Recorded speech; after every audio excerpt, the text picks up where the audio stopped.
everybody. My name is Bruce Lombardo. I'm here in Center Square. My friend Baron G Rocks to my left. I got Connell to my right. Underneath me is Shadow and Sun. Jade, freshly appearing with a Windows update, has popped in. And we have Green Sun Prince Kai. Hey, there's been some shit that's happened this week. Oh, wait. Oh, thank God I'm not in the first 30 seconds. Thank you, timer. Hey, Hungry Ewok, Fat Gamer, Free Merchant Core, and many others that are popping in. So I guess I'm just going to serve this over to Baron first, and then I want to go down to Kai after that. Baron, do you have any predictions for the year 2023? I think that we are going to see the gaming community as a whole have a polarizing shift. Okay. Period. Kai, do you have any predictions for 2023? A gaming diaspora. That's what I got. Okay. Shadow, I know you don't follow a lot of modern games, and that's all right. The hobby, in all of its grandness, still affects guys like you and me with our small table. You see any predictions on the future you want to talk about? Well, to be honest, despite what happened in this last week, I think that's merely, the bad guys. I'm just going to keep using that expression. This is their last gasp of defiance before the wave of positivity that I've noticed out there. Not just in the gaming world, but I travel in a lot of different circles, and everybody has got a really good outlook for this year. And I'm going to continue, helping that out wherever I can, not just in the gaming community, but with the gaming community, I see a lot of people I didn't expect, siding with what I'm going to call the good guys, to preserve the joy that is this hobby.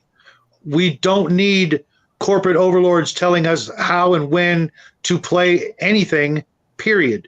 And there's more of us than them.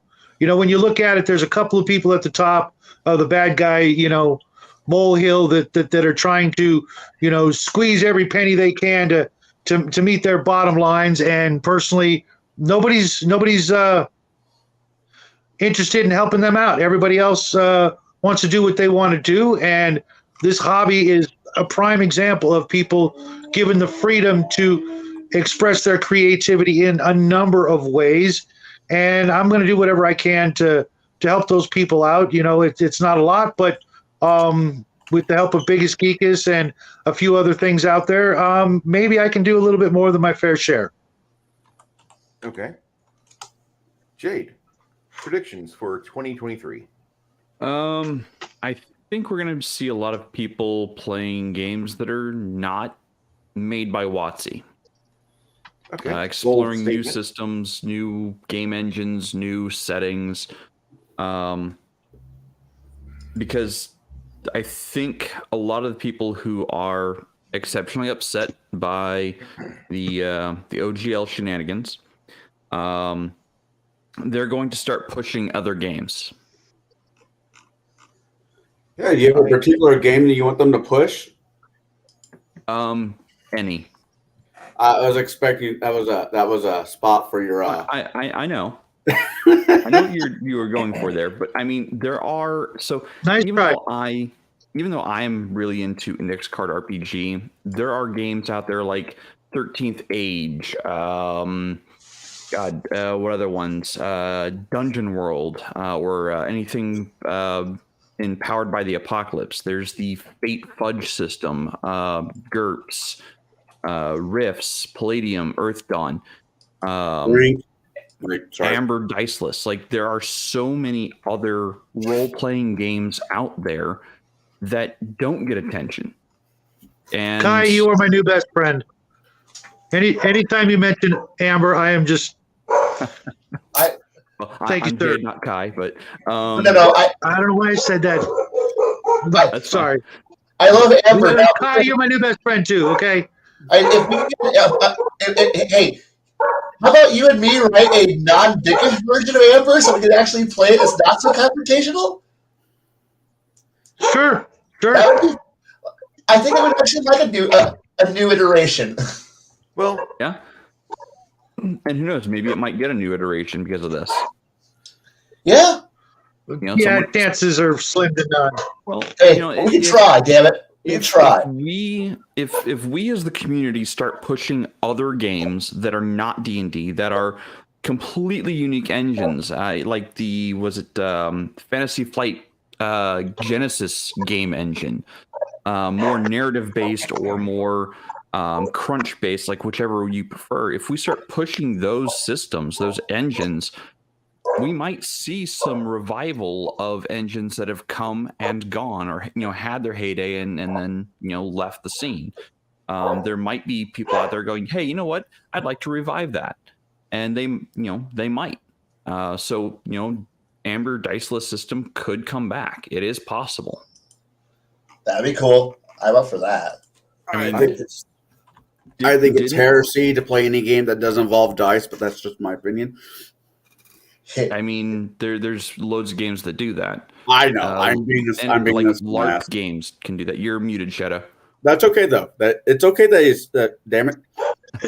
Connell, you play chess, right? Yes. You play cards, right? Yes. Okay. Diceless games. But Yeah. when I play cards, there's money on the table. They still go clickety clack. Oh well. And It's I get still the person diceless. to rage quit when I'm playing chess. The chess pieces go clickety clack. So Yep. yes, they still make the noises. Now, in Amber, there is noises. That's usually notebooks books flying around with people taking notes like, oh shit, and writing down shit like crazy. I'm sorry. I'm trying to breathe a little bit of relativity or Brevity. humor into all this. Trust me, Connell. Once you've read the Amber books, Fantastic. yeah, it's just Roger Zelazny was such an amazing guy, and he left behind one of the most epic fantasy series of all time. And I'm saying that not just because he was a friend of mine, but because it is absolutely true. If my camera was working, I'd show you the book on my shelf within arm's reach right now. Oh, that's right. It's all right. I got a book coming to me in the mail. The omnibus? You've also got other game systems like RuneQuest and what was it, Warhammer Fantasy. Like you don't have to play D&D if you want to play fantasy games. There are other games out there that can handle fantasy just fine. Yeah. And that's what I'm going to be pushing for. This next year's I'm going to be pushing more games that are not D&D specific. I play Cyberpunk. I play White Wolf's World of Darkness. I'll even play Exalted. Yeah, I want to play both so badly. Like, to me, the companies that make these engines, I don't have to go with the 800-pound gorilla in the room. I can go to anyone else, literally anyone else, and pick up that system and run it. It doesn't really matter. It shouldn't matter anyway. That's my thoughts on it. Well, here's my prediction. And you guys can take me to court for all the lost funds that for all the lost wages I cause here. 99.9% of all games will not really be affected by, no matter what, 2 or more competing companies in the Pacific Northwest do with what is their game. And I put that in air quotes because they didn't make it. They didn't make it. Even if they fucking have their label on it, they paid some other people that they demonize now to make it back then. And they demonize the people that made the games previously. And they demonize the guys that made the games originally. And that's all they fucking do. Your game, your table won't change. If you change it, it's up to you and your table. Nobody else. Nobody else can affect what you do at your table. My game might change a little bit, and I really hope it doesn't. But one of these days, if I ever have a 1,000 or 1,500 people watching my stream, like a certain voice actor and his people of voice actors, I'm sure some soy-filled latte faced lawyer from Pacific Northwest will come to me and ask for some money because apparently I'm supposed to be getting paid on streams that have 1,500 live viewers watching it. But I don't think it's going to happen to me. I'm too abrasive. I'm not friendly. I'm not cuddly enough like that. Well, I might be cuddly enough, but I just don't rub people the right way where you have a bunch of voice actors in a studio and they have a game that's engineered to look like it's live. And I don't care if it is even live. I just find Talderay or the world that Mercer made, as much as he made his own stuff, I found it bland. I found his world to be really bland. And hot take, I don't give a shit. But that might be the only change that happens to me. That'll be it. My table might change with that. And I've been talking about my own system for months. Actually, since Pathfinder 2 was announced. And T-Shirt Historian, he did great today. He did great. T-Shirt's a good guy. He's been doing a series on things you might lose with the OGL 1.1. And he goes through all the stuff that he kind of worked on here. He knows people over here. And he shows you the books that they've got this miserable possibility of going away because there's a new license that supposedly supersedes a license that had no expiration date. It had no revocability. It had no ability to be yanked. But yet these people seem to think that they can do it because they've got the label. And that's kind of cute. I think it's great. It ain't going to change the way I play the game. It's not going to change the way I deal with the hobby. It's not going to change how I go to the hobby store. It's not going to change how I interact with my gamers. Hey, Patriot Hobbies. I'm really happy that this week we've seen so much collusion between the non-top dog in the hobby, because the top dog in the hobby had leaked this thing out to Gizmodo. I don't know how, I don't know what. And then other people started getting a leak of it. And our friend Tenkar got a copy of it, and he was showing off various parts. And we all got to see it. And boy, the language was miserable. I've never read such shit. I mean, I'm not a legal, I'm not legal counsel by any means. But I've done my fair share of law enforcement classes. I've got 48 credit hours for that crap. So I know how to write law. I know how to write things. And I can tell you that what they've got in their 1.1 leak doesn't look like it's the least bit legitimate. Towards the end, it gets really kind of amateurish. It looks like you gave your 13-year-old, I'm getting tired. You write the final 3 pages, Pooter. And so Pooter goes off, right, that final 3 pages of 1.1, and it comes out like misery. So that's just what it is, you know. We live in interesting times, and I hope we all continue to live in mostly interesting times, although I want you all to have mundane lives, because if you live in exciting times, there might be bombs going off near you, or you might be having to run through gunfire. And I really don't want most of you to do that, because you guys cannot run bullets. I don't want you to do that. I don't want you to have to worry about things. Errant Dragon hits it on the head. The 1.1 kind of reads like a teenager pretending to be a lawyer. It's snarky as fuck. It really is. Oh. I actually thought it was a joke or someone's attempt to corporate sabotage WOTC over the weekend. Because just Thanks, James. How it read. It read so poorly that I was just like, how is this actually in any way, a legal document of any kind? It just did not read like a legal document. I agree. The jokes alone to me were like, wait, they're including jokes in a legal document? Are you kidding me? Yeah, that's kind of how I felt when I was reading the 1.1, and I think a lot of other people in our little forum here, the 6 of us, I heard you say that, I heard Kai say that, and it just didn't feel like it was written by somebody with an actual doctorate, or at least a master's. Before I go further, I've got a super chat here, and before before Mr. Barninger takes off, I want to say thank you to Patriot Hobbies. For $1.99, he says, thank you for consistent and insightful streams. I wish we were consistent. I wish I was on time. And I wish I was more insightful. But for what I do, I appreciate what gift you provide. You did not have to do that, but I appreciate it. Once again, it'll be going from my hand to the WWs. I like the Wounded Warrior people. They're very nice.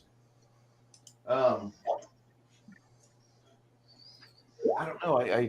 I don't want to stick too much on the 1.1 too much because everybody here, it's been 4 days since it was talked about, 3 days since it was started to leak out. And since then, we've all got a chance to read it.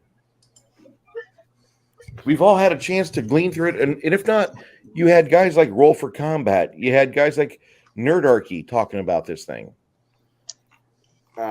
Tuesday night with me and Bones were talking about this. Roll of Law talked about it. I've been on 6 different shows talking about this week. And yeah, it's all speculation until the actual truth drops. And lo and behold, the people of the coast have decided to put that off probably over the weekend so they can brainstorm and figure out how they can fix this dumpster fire. But I think it's a little too late for them. I agree. When I was a young kid, there was this guy, Wolfgang Barr. He's on the screen right now. And he runs Kobold Press. He used to work for TSR. But they're talking about how they're going to start creating their own thing. And he was one of the first companies to really just go right out there and lay his penis on the table saying, I've got a big dick and we're going to do this. And since then, and that's what you do when you're leading people, when you've got people depending on you to help them pay their bills. That's what it is. This guy here is making Project Black Flag. Yeah. And they're gonna help make a new version of a SRD. And they're talking about this. And then Frog God Games said, hoist the black flag. That was in their community newsletter yesterday or this morning. I saw that on Discord today. So these guys are looking for beta testers. If you like Kobold Press, they've got something new coming up. Pretty cool stuff, in my opinion. Not the greatest stuff. But then you got Paizo. 21 minutes ago, support Kobold Press, Green Ronin, Legendary Games, Roll for Combat, Rogue Genius Games, and other publishers working to preserve a prosperous future for open gaming that's both perpetual and irrevocable. Earlier today, Paizo tweeted out something, and I thought it was kind of interesting. The neutral open world. They're doing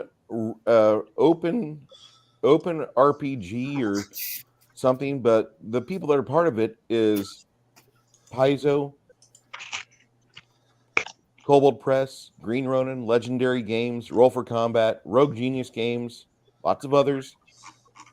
And in big bold letters on the freaking tweet, which granted a tweet won't stand up in court, but Paizo put it out there. We'll be there at your side. You can count on us not to go back on our word. Return forever, end quote. And that was pretty ballsy because Paizo's just really down the road from WOTC.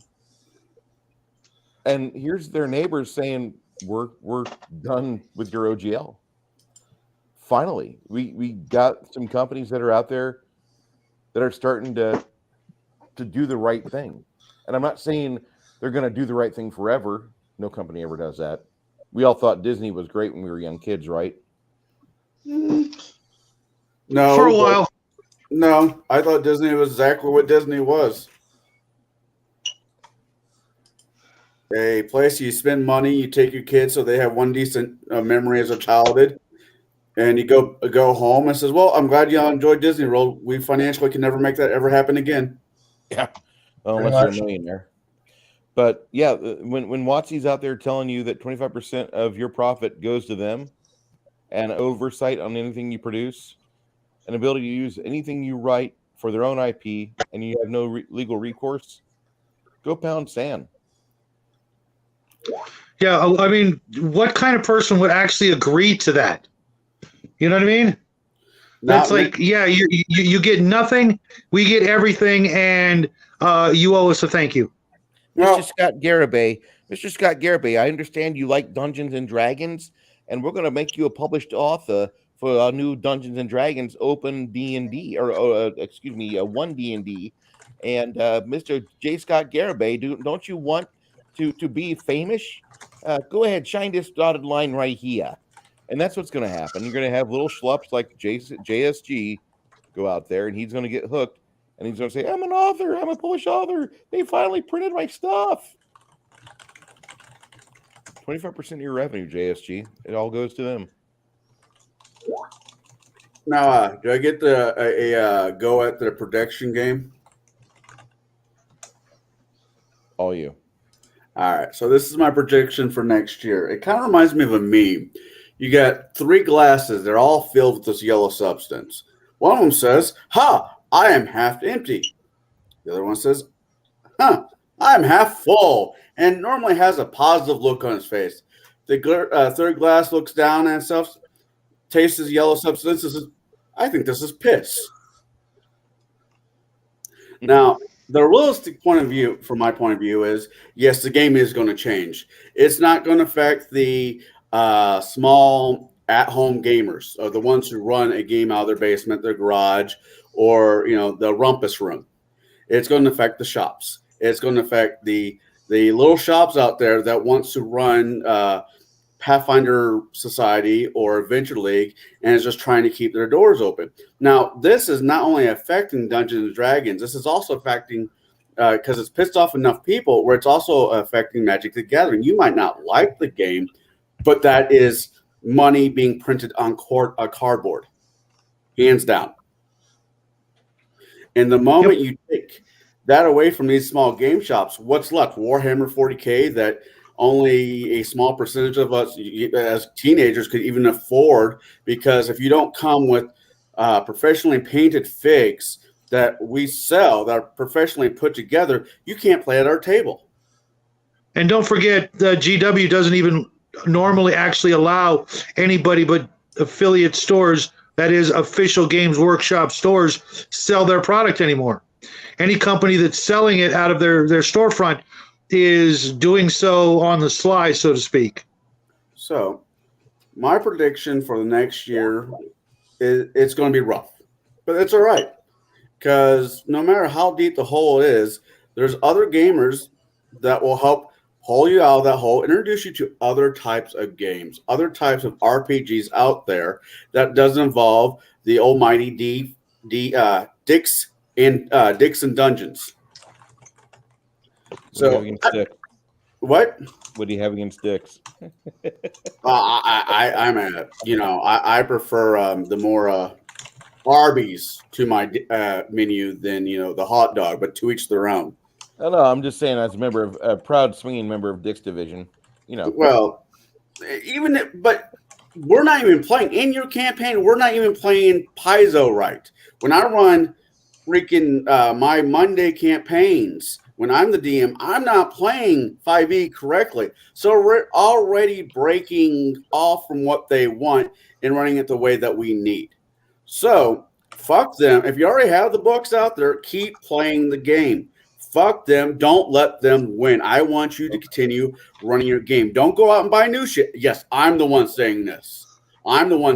Don't go out and buy new shit. Every other fucking friend of ours has a 3D printer out there that can pump out figs. So we already have the figs down.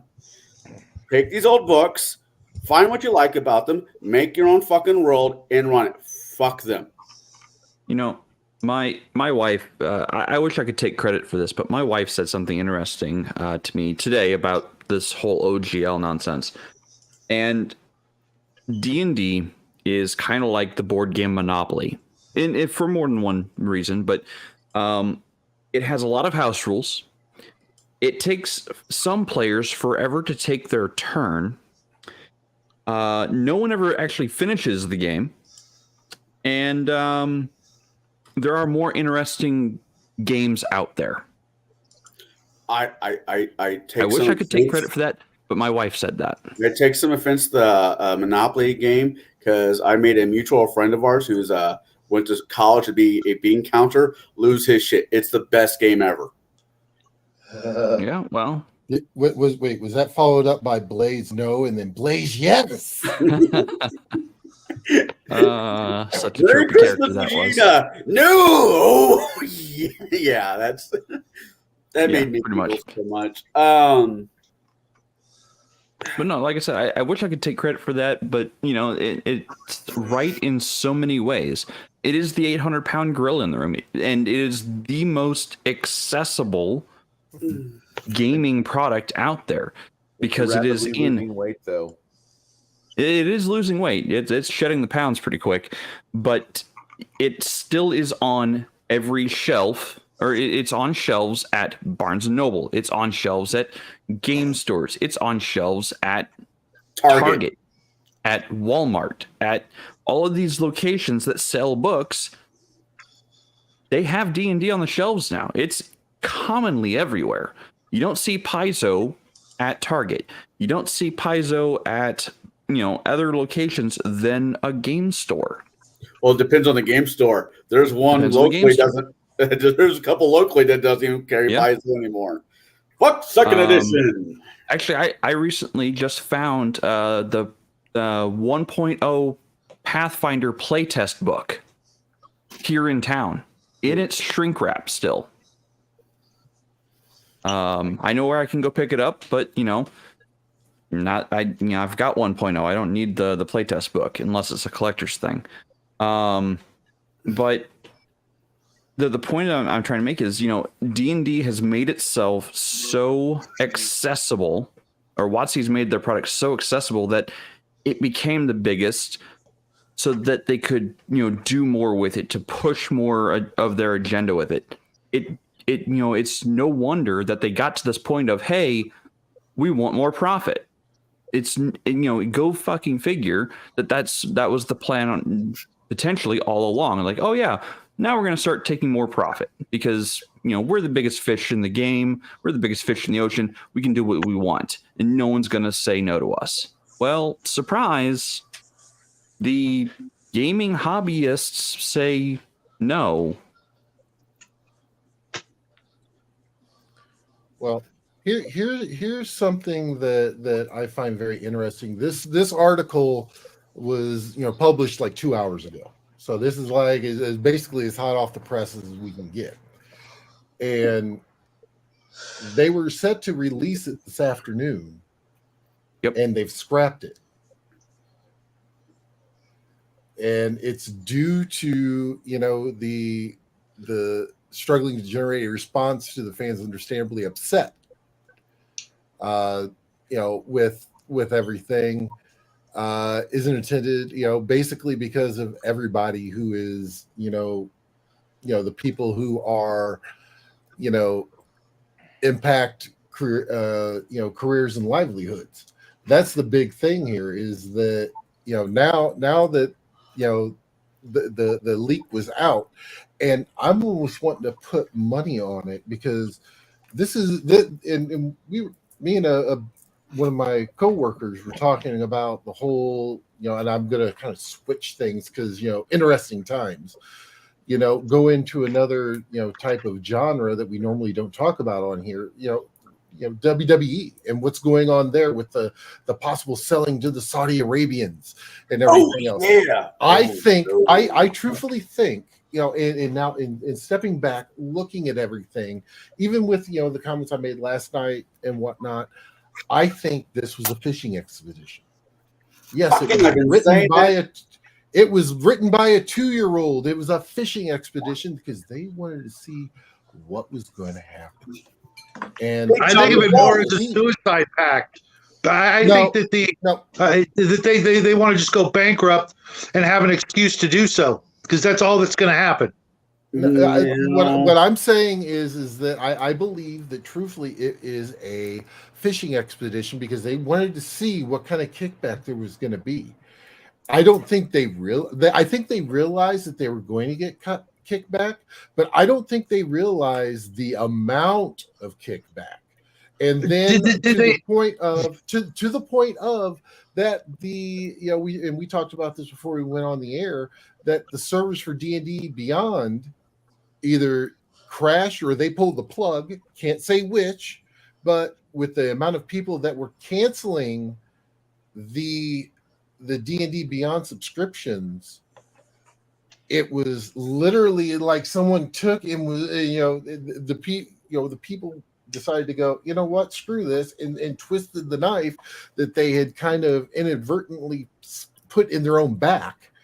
And we're looking at it just from reading with this, especially with and it's not really the publishers. Yes, the publishers had backlash, but it's also the fan backlash that has really made them sit here and go, oh shit, we may have screwed up here. I think it's funny that they did this. Well, it's not funny, haha, but they have a movie coming out here in a couple of months. Whatever steam that movie had going for it, thank you for popping that balloon, because it's going to hit the theaters. It might be out for a month or two, but it's not going to be the Wakanda Forever or the Top Gun that they wanted to be. Thank you for making what possibly could have been an all right movie into a dud for your own stupidity. Mm-hmm. Well, okay, there's several problems with the D&D film right now. One, they put out the trailers way too early. They started generating hype for something that wasn't even going to be available for over 9 months. You don't do that. Right. Like, if you want people to be excited about your movie, you start running the trailers only 3 months before it comes out. And that's when you hype it. 6, you talk about it. 3, release a longer trailer, then you put out the movie. I thought that was a math. But you're probably right. I'm not going to argue with you over that. Yeah, what did they think was going to happen when they're going after the largest group of problem solvers in the world and giving them a problem? You know what I mean? Did they not know who they were messing with? They don't care.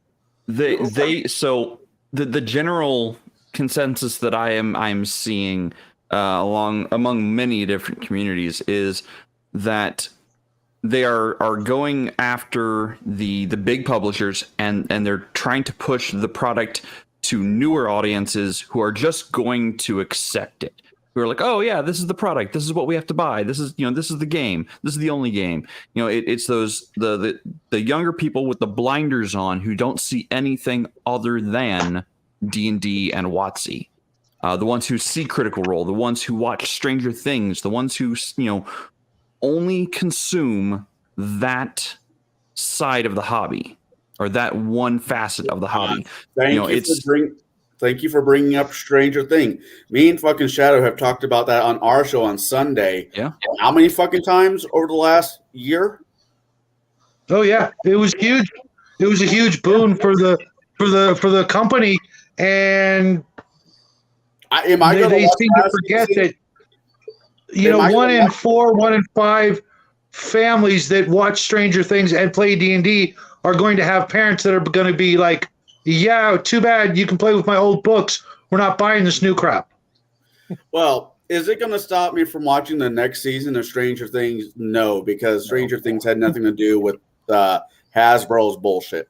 And I don't even think is. I don't even think that there was a McDonald's comment. There was a McDonald's comment in chat. Up there. Bloodworth made it. Yeah, Bruce had already put it up on. I agree with that because I kind of made the same comment to a few people. I should have said it online, but I didn't. Was when the McDonald brothers started their small business in California, they found something that works. That got rid of a lot of the bullshit a lot of these drive-through dinners had. Is you got a burger, you got a shake if you want one, a drink, fries, take it to your car, take it wherever you want, just be done. And it worked. Then Ray Kroc came in and says, "You guys are not making enough money. You guys could be billionaires." Well, the era version of this. So he got it and he fucked with it. He fucked with it a lot. He kept the same idea how to run the kitchen, but he went from being real milkshakes to a powder milkshake. He did some really weird shit with it, and there for a while, McDonald's lost its gleam. I'm not saying it ever really got it back. Well, WOTC has had issues from day one with all their editions. You got the first and second edition, people that loved them. Then 3.5. That wasn't WOTC. Right. Hear me out.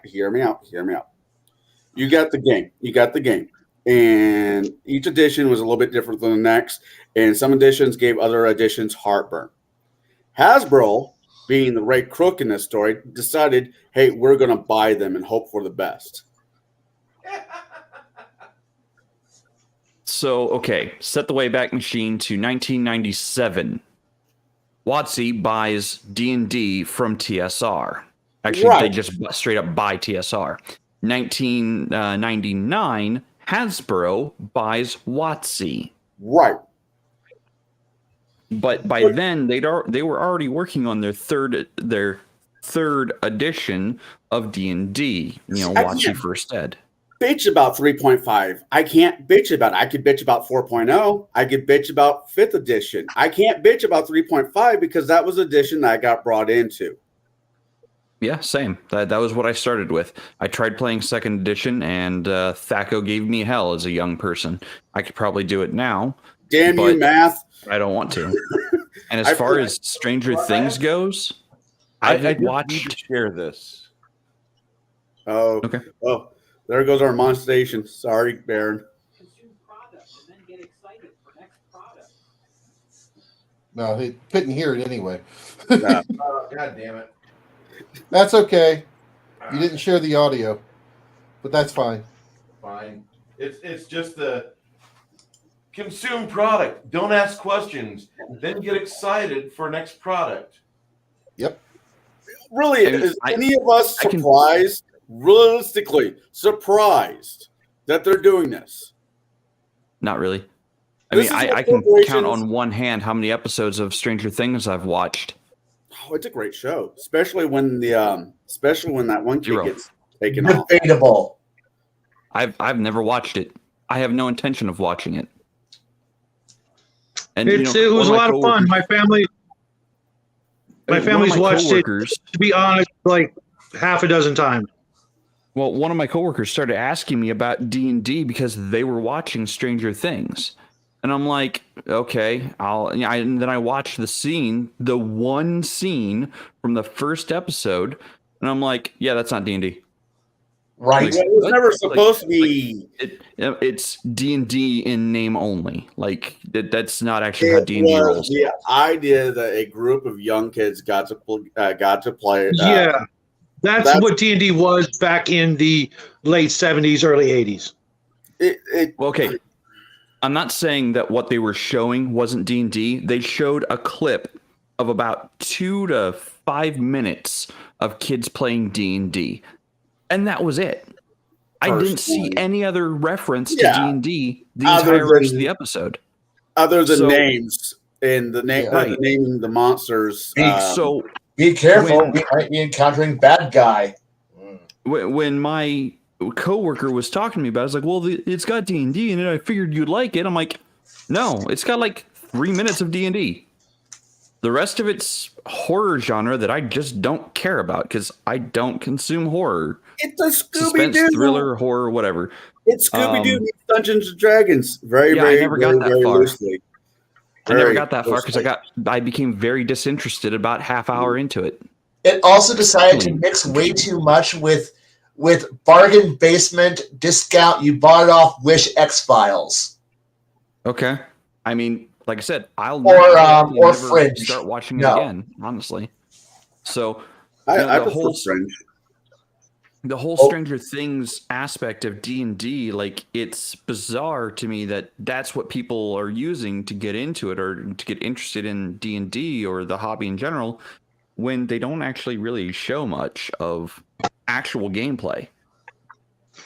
Well, the entire show is actually an homage to the 80s and everything that went on in the 80s. And Jade, you're muted, otherwise I wouldn't be talking over you. I'm not talking. Oh, okay. Yeah, the entire show is just a very long homage to everything that was popular and fun and nostalgic about the 80s. They're getting Okay. to the point of the 80s where I'm sitting at especially the last season came out. There's things that they're doing. I remember that. I remember when that thing was popular. That's my thing. But going back to what we're really talking about, as much as watching a kid play a Metallica song on top of a trailer is fun. What I'm getting at, unfortunately, corporations will always be corporations. WotC, Hasbro will always be Hasbro, and we as grown-ups, us as adults, have the power to say, no, we're not getting on this boat anymore. We're done. And it'll be interesting with the article that Baron just posted up there. I'll be kind of curious who gets fired, how many broken ankles there are going to be from backpedaling so fucking fast, and what's left. I mean, I don't remember when, but Nike, I know Nike has nothing to do with gaming, just hear me out. Nike was going to produce a shoe called the Black and Tan, and they wanted to release in Ireland on St. Patrick's Day. A shoe called Black and Tan in Ireland. Now, for those who know anything of history, that's a really bad idea. And somebody got fired. Some people had some broken ankles, and the same thing is going to happen here. Black and Tan is not just a drink. It's a great drink, though. Oh, heretics! Guinness belongs with Guinness, not apple cider.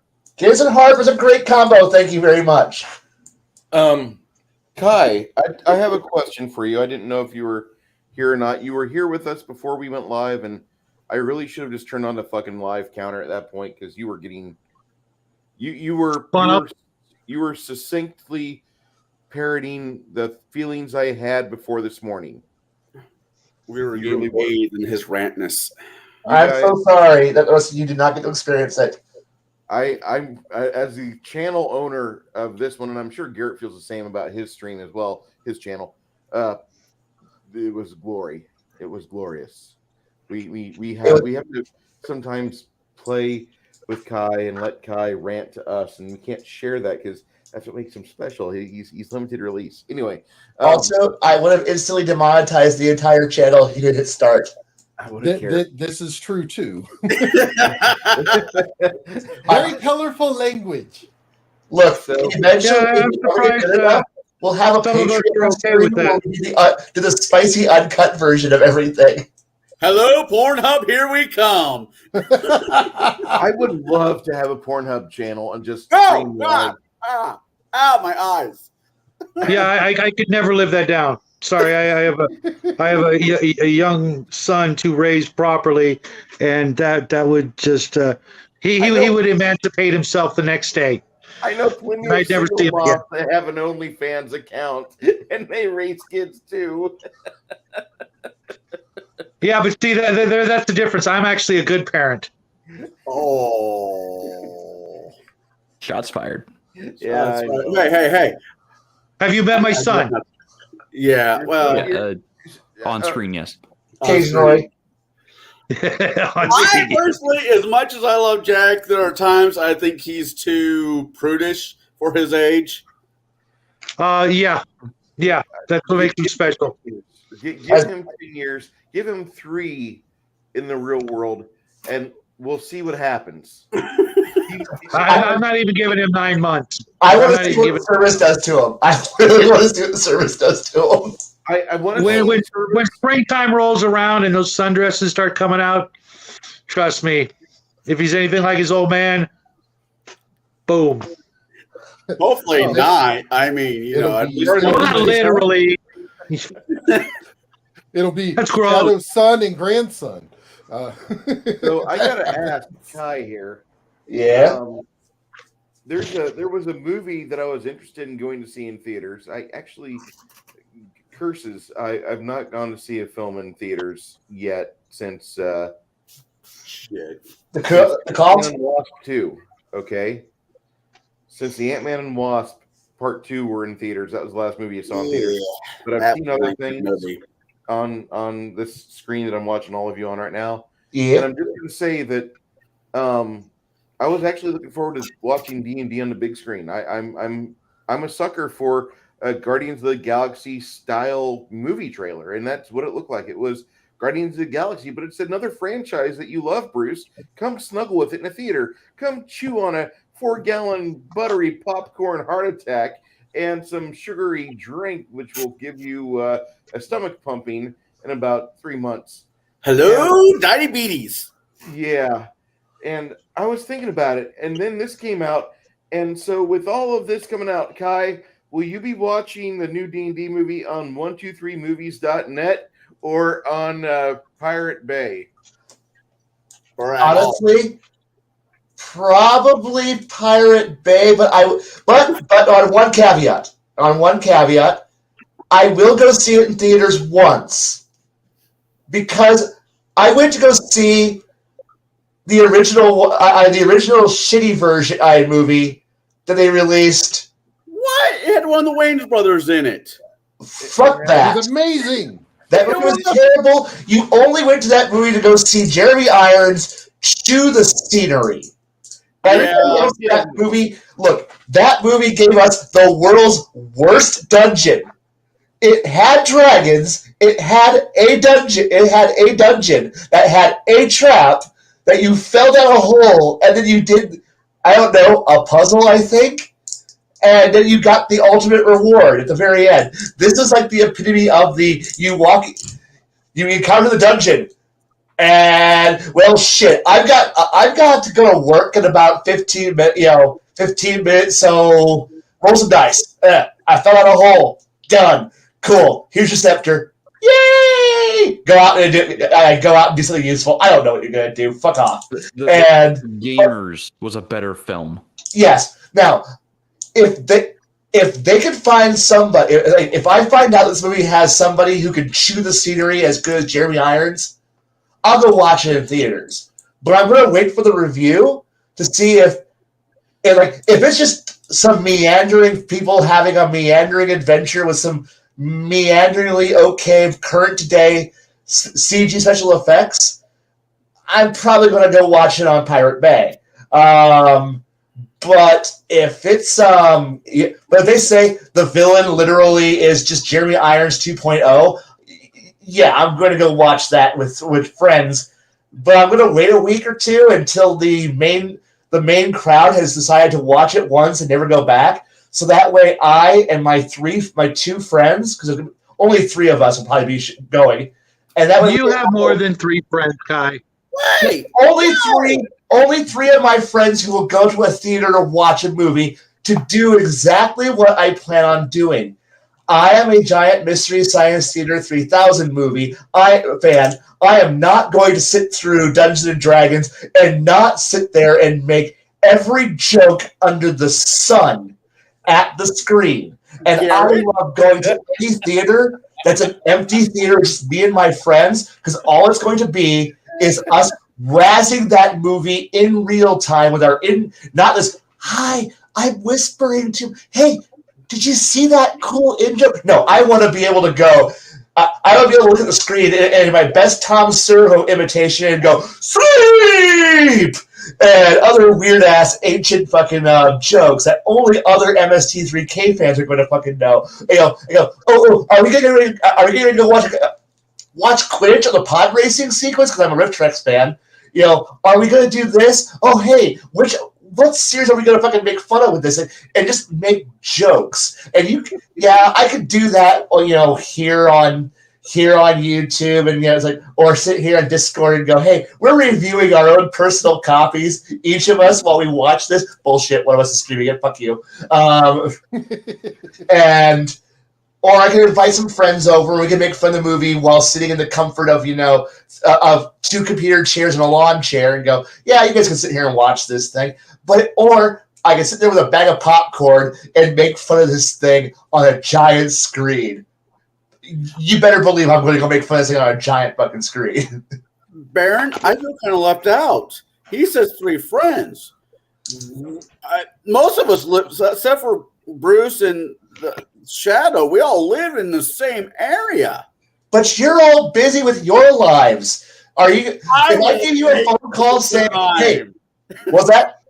I will make the time, brother. Look, if I say, "Hey, I'm going to go watch Dungeons and Dragons on Sunday about 3 in the afternoon," will you be able to show up and make fun of this thing? I'm sorry, Dude, I'm there. Shadow, Mark, and other people. I have some research to go do. we'll gather here soon. Okay. We should Just gather. plan 1 week after the show gets released.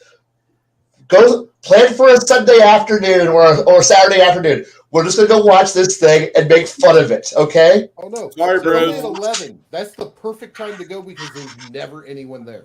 Yeah. Yeah, I'll wait till it's in the Lincoln Theater. Willow Nose for $5. Or not no. Lincoln. What is I- that? Theater are you talking about? God, what is the like really cheap theater that nobody goes to anymore? Landmark. Fuck Landmark. We're going I'll wait to till it's in the Willow Landmark. Nose. I used to work at that fucking hellhole. I will not give them another Yeah, fucking. I'll wait till it's in the Landmark, and then listen to really shitty audio because the speakers have all the cones blown out. And I know. So I'll wait for that. So let's plan on Willow Knolls on in the mid afternoon because there's going to be no one there, and hope for no one in the theater besides us, so that way we can make fun of this trashy movie with all the glory it deserves. That sounds amazing. Because truthfully, the only way I can actually watch the actual original Twilight movie is the Riff Tracks version. I know, right?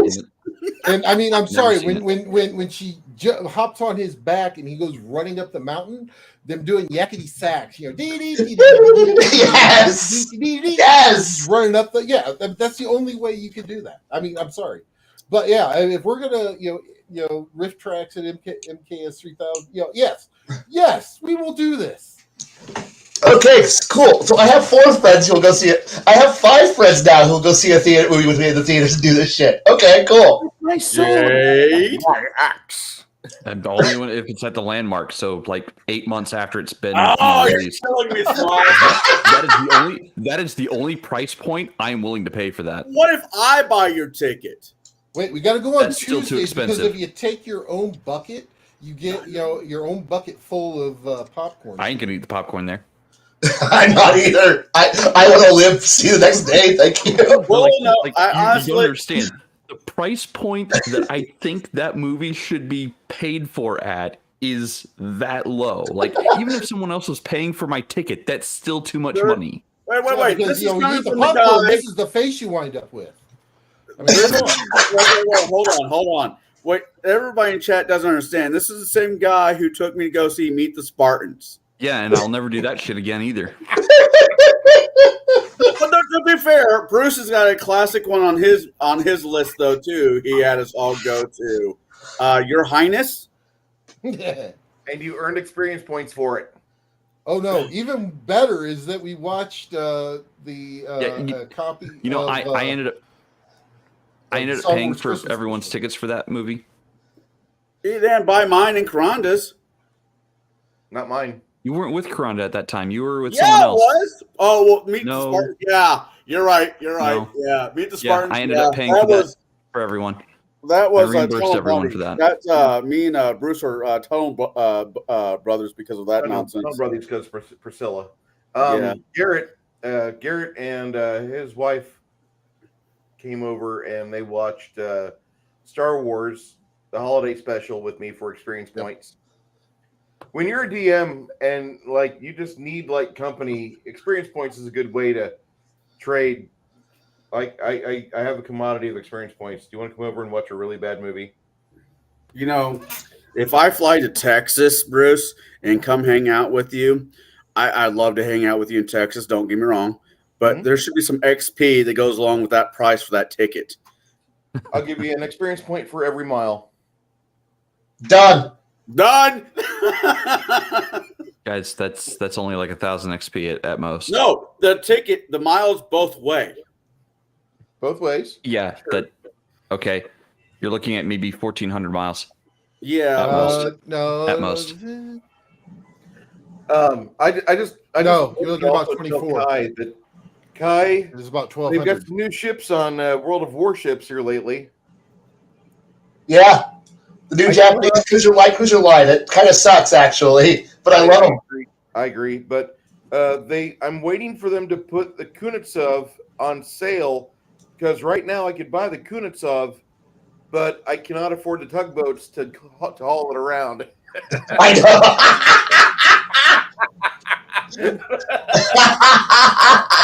Oh, I got a question. I got a question. Now, I don't care. HIPAA exists for a reason, and I love it.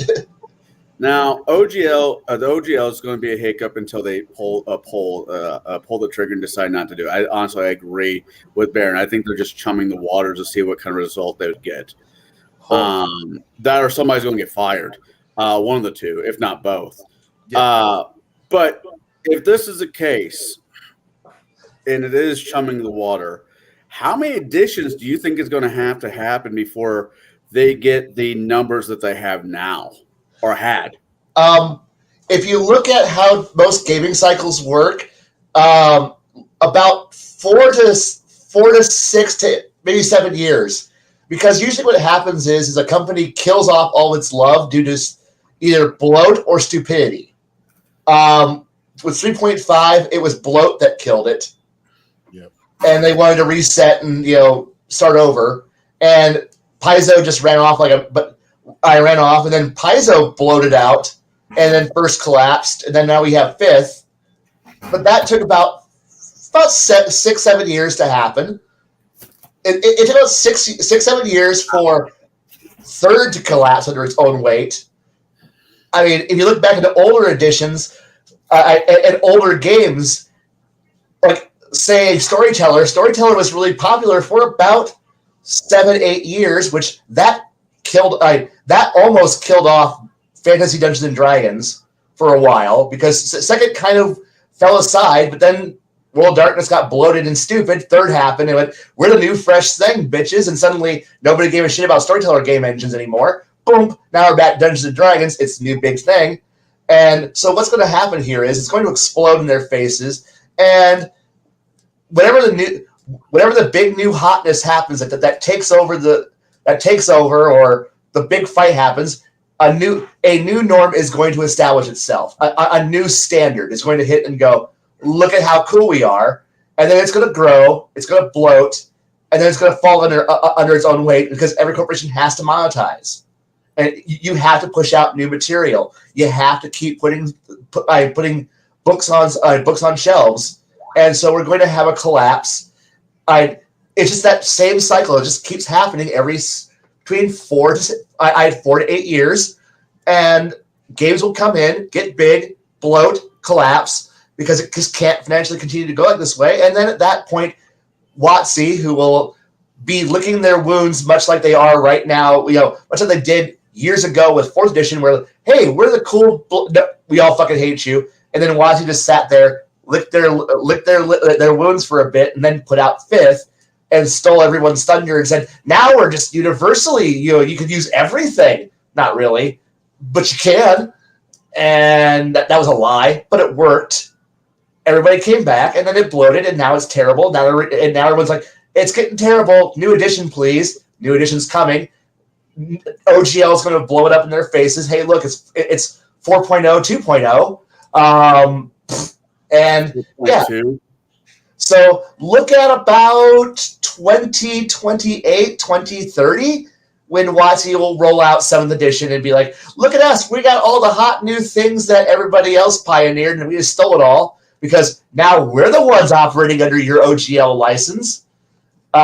Your whatever it's going to be called now, generic, everybody can use it license, and they're just going to steal everybody else's crap, which is what WOTC always does, steals everybody else's shit, and goes, look at us, we're the cool thing. Remember Dungeons and Dragons, everybody? Hey, remember when y'all had fun with this? And the nostalgia pony will just show up there. The train will just show up there and go, hey, you want to go back to the old days? And a bunch of people who are now in their 20s will now be in their 30s and going, yeah, I want some of that nostalgia. I want some memberberry juice. And they're going to hop back onto it. Juice. Where would you? I like some of that memberberry juice. Is it like a vineyard where one year is better than the next? Like, can I get a Chateau memberberry vintage 1982? Well, I wasn't born. Whatever year, that would be awesome. If you could sell that on the market, that would be amazing. Yeah. Oh yeah, probably.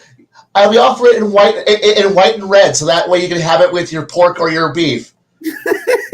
Actually, probably whatever color goes well with bugs. I mean, hasn't that been media for the last 5 years? It's been that way for the last 20 almost. Oh yeah. Well, especially in the last like 5, maybe 8 years or so, it seems like all media that's being produced is trying to smash the nostalgia button so fucking hard that it's indented into the keyboard. It is. Like so yeah. Like, don't get me wrong, nostalgia can be great, but I kind of look forward to more new and inventive things. And I think that what's going to happen is this collapse is going to happen because it's going to happen now. There's no going back.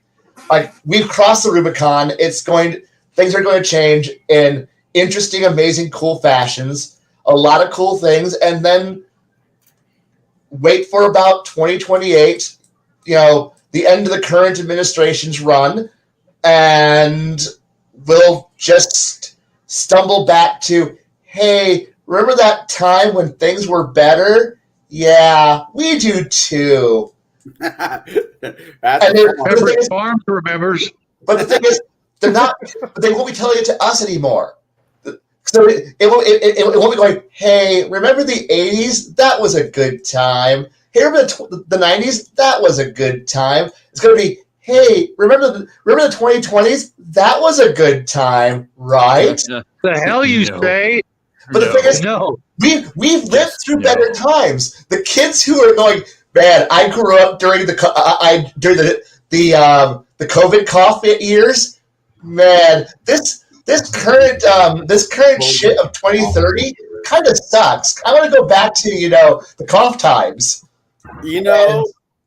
I want to get a couple of his sayings put on shirts. The cough times, the Coben coffin era.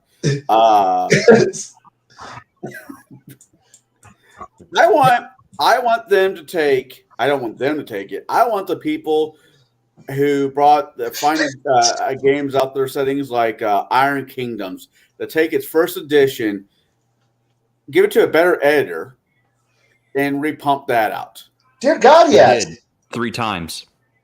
Well, I done didn't it know. 3 times. Well, I know. I don't want the second and third. I want the first one just a better editor. Yeah. So, Privateer Press put out a entirely unique game engine for Iron Kingdoms. Not a lot of people enjoyed it. Unfortunately, I looked through it. I didn't enjoy how it flowed. They also their 3rd edition of Iron Kingdoms is 5e based. Oh, well, yeah. I saw the first edition, and I'm happy with that. Yeah, Yep. I like I'm the happy first Iron Kingdom. Jade ran a first edition campaign, and for the life of it, if he had better people at his table, that'd been one hell of a fucking game. When I say better people, I mean myself. If he didn't have me at his table, that would have been a better game. To this day, I will still use the Iron Kingdom's magical weapon and item creation rules and warjack rules because that is a far cooler engine than any golem engine in the entire universe. Yes. And so therefore it's like, so many people are like, why do you keep this ancient ass book around? Because it's the best engine for, man, I want to build a cool techno sword. Yes, you can. I want a power sword in fantasy gaming. Oh, do you want a backpack that shoots lightning if you get shot in the back? I do. Here you go, boy. I mean, here you go. The introduction of how they mixed magic and technology in Iron Kingdoms was rather unique, and I'm not even going to say that that they had to be OGL compliant with that, because they could have done that in literally any of the other games engines, have that concept built in. But the real concept that I enjoyed out of Iron Kings was the pains of healing. Oh, yeah. Oh, God, Healing somebody of a different faith was hard. It was meant to be hard. Resurrection never happened, really. Not unless you were A, above 10th level, and B, if you were of the same religion as the person you were trying to resurrect. You hear that, Shadow? Resurrection wasn't a thing. That's all you needed to hear from that last statement. No resurrection in Iron It Kingdom. wasn't even resurrection. I think resurrection was a 9th level spell instead of like a As it should be. 6th or 7th. Yeah. Yeah, it should be up there. And even if you were able to pull it off, like, 1, it was incredibly difficult. 2, you were fighting against fate. And 3, bad stuff happened to the caster and to the person being brought back. Like, that was the pain of being resurrected. Of bad stuff will happen. Dead things are meant to stay dead. Never got that far, or that was even a No, fucking because option. you guys never made it past 5th level. Yeah, The game fell apart. I think there's some really cool games out there that have already been made that are sitting on the shelves that are dusty, and maybe this is our time as DMs to take those old books off the shelf and say, "Hey, I know these are not what you want to play, but these are the games that we can run without very little heartburn." Now, I know Savage Land about a year ago, maybe 2 years ago. Savage Worlds. Yeah, Savage Worlds pumped out a Paizo edition of Rise of the Rune Lord. I'm kind of interested in it because fuck 5th edition. And I don't know Savage World as well as I should.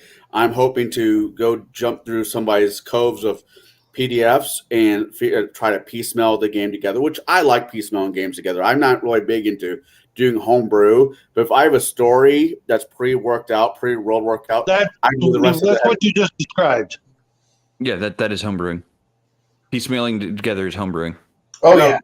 Okay, I guess I do like homebrew. I like working with the nuts and bolts. Yeah, that's homebrewing. So I mean, the 5e guy in Tablebreakers is saying, "Fuck 5th edition." I mean, and we said it. I said it at the top of the stream. You just said it again.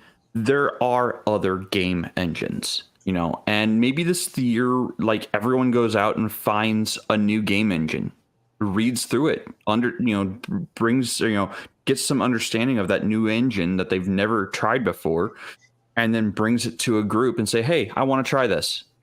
Let's try it together." Well, there are certain games out there that one should not I'm play. already playing in like 5 different games I never heard of prior to last year. Vigilante City, one of them? Vigilante City, Adventure Conquer King, Pathfinder. I played Conan this year. I played 5e this year, and I'm going to be playing in a game with Venger next month or something like that. So, Hey, the best time to learn a game is yesterday. The second best day is today. So, and I've got 300 different role-playing games in my collection, just waiting to, like you said, be dusted off and bring them to a whole new audience. I'll probably be running a Traveler campaign this year, an AD&D campaign this year, and maybe Mutant Chronicles. Yes, Omen. Oh, and Pugmire. Omen. Pugmire. Yeah, well, Pugmire technically ran through the 5e engine. It's just not 5e. So what's the other game that you brought up, Baron? Stargate? Yeah, Stargate SG-1 that came out just a couple years ago by Wyvern Games. That one actually runs through the 5e engine. Oh, no, And really? actually, well, I didn't hear that. It actually works for that engine. Oh, he wasn't talking about that. He was talking about chat. Elvis's daughter passed away. And Diamond passed away yesterday. I wonder who the third one's going to be. I also have it's like, can we make a list? The other game that I would love to be able to play that I want to run, but I need to find the right people to play it is a copy of Homeworld. I really want to play that game so badly. But it's Homeworld. I think outside of Bruce, I don't know anybody else has played Homeworld. Bruce is apparently Speaking having of- technology issues, or he just hit the cancel button on live. Or Hopefully both. not. Apparently, he needs to Oh, go there check he up is. on. No. I'm fine. I just had to answer the door and put some things aside. I got to ask if anybody here has ever wanted to play a version of Battlestar Galactica that's not BSG. Homeworld is your game. Oh God, yes. Battlestar Galactus, but it's not role playing. More is it just you move the ships around, try to get the right angle, roll some dice. Actually, okay, with the actual new role playing that came out, you have characters, yes, and you have interactions, yes, because it gives you a chance to play the game of Homeworld from about four major plot points. You either play it during the original Exodus, the immediate aftermath of the arrival at Hagara, at the Homeworld, and during the immediate collapse of the Titan Empire. You can deal with the Beast era, or you can deal with the arrival of the Vagar hordes. All the major locations are actually that were in both of the and all three of the video games are actually in the book. They give you plot hooks to make all of them like visiting like any of the locations will have major plot points that you can just run entire campaigns around. Plus, while Homeworld is about the spaceships, the spaceships are actually characters too that level up and not really level up because you can buy improvements, work on customizing the vehicles because, well, unlike the RTS where you're just a disposable unit, well, no, you're a bunch of players who are on board and they give you the ability. It's like you don't have to play just a Hagaran or one of the Karak refugees who are part of the Exodus fleet. You can literally play. They let you play a Titanian Republic. Someone from the Titanian Republic who's or the Empire who's gone rogue and joined up with the Exiles. You can play it like a tyrannic raider who got joined up. You can play a Bentusi. Yeah, you can actually play a Bentusi in it. You can actually deal with being part of the Vagar hordes. Like you can literally deal with all of these major threats, and go off and have one. That really weird adventure. Like if you're playing Homeworld 2, there's a destroyer. That's a historic. That's a major hero ship, and it arrives out of nowhere. Helps you for a few adventures, then disappears again for a bit, and then comes back later. And you're like, what the fuck's it been doing for the last 6 missions? Well, now you can run an entire role-playing game where it's kind of like Traveler, but you're out there doing it. And because you have all these cool abilities, like if you're playing the Homeworld RTS, one of the most coolest abilities you have is the ability to, do the short-range combat hyperspace jump. That's an ability that that most of the subcapitals and capitals have. So you can jump these things.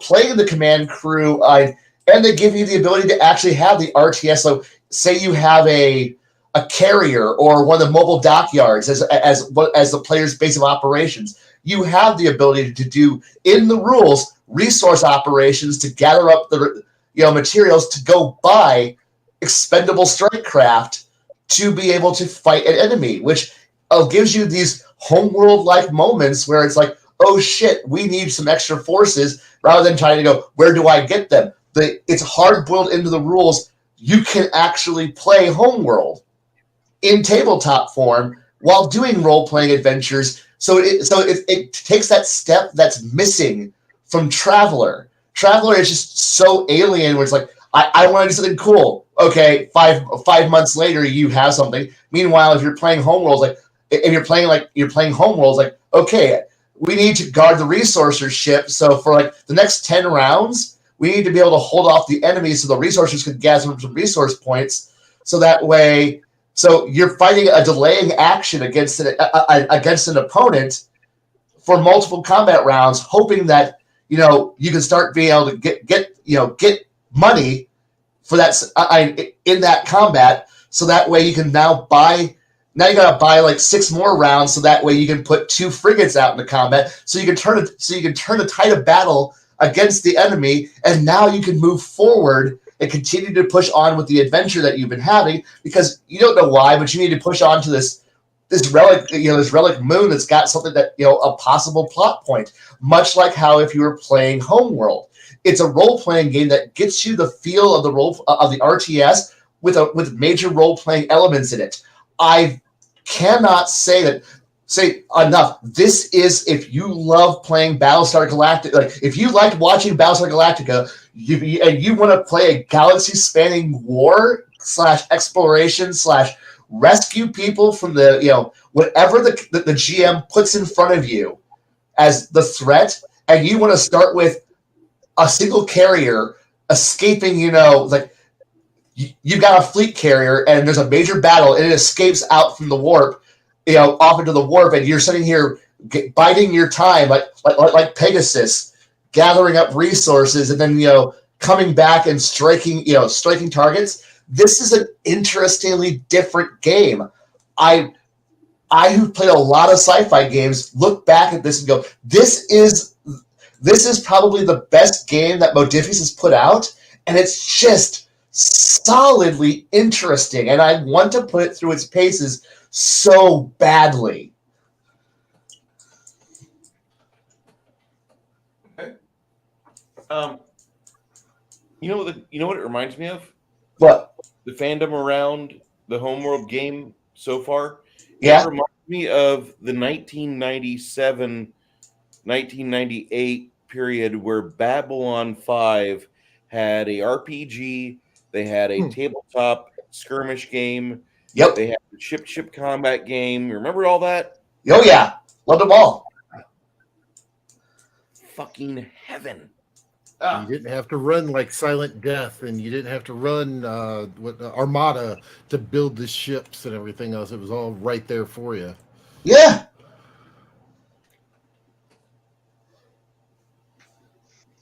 God, I so badly want to do this, so badly, but yeah, I'm waiting for the actual production book to get released, so that way I don't have to risk my limited edition special copy of the game and going, you can't touch this. This is the good version.